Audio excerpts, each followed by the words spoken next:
ברוך אתה אדוני אלוהינו מלך העולם שהכל נהיה בדברו. In the Amidah that we recite daily,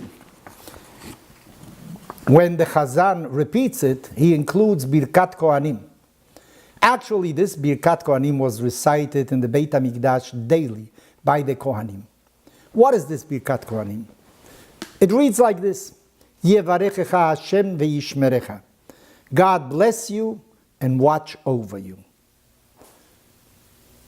Against whom does God have to watch?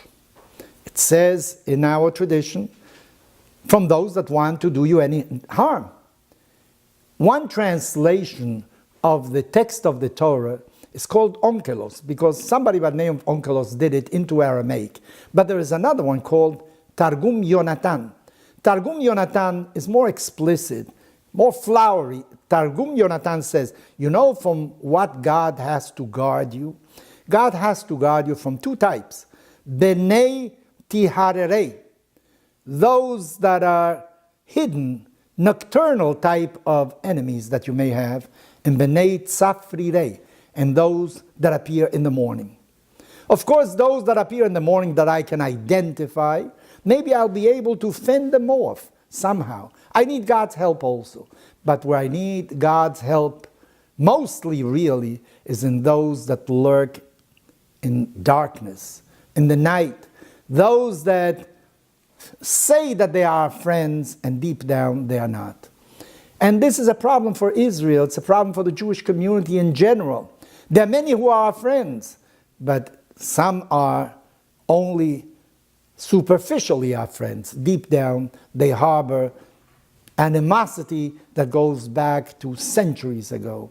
And I think now we see how in Europe and in different parts of the world, using as an excuse what is going on in Israel, it appears once again an animosity, real, authentic anti-Semitism against the Jewish people.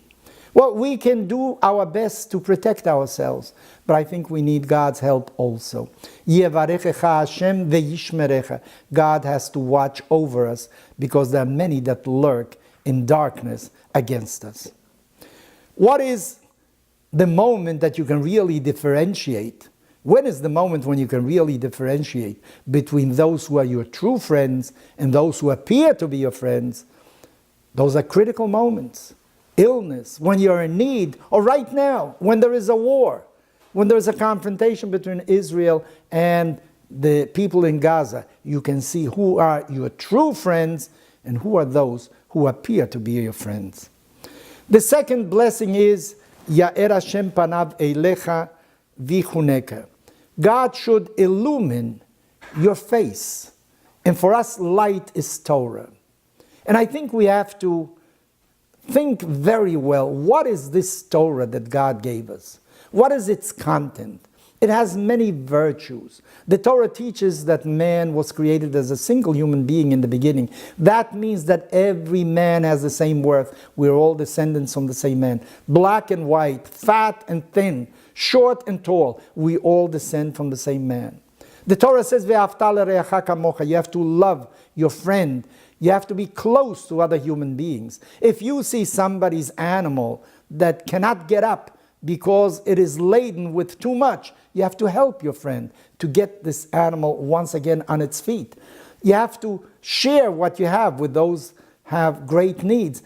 There are a number of issues that the Torah has taught us, and above all, the love of life. There's something called pikuach nefesh. Do you know what pikuach nefesh means?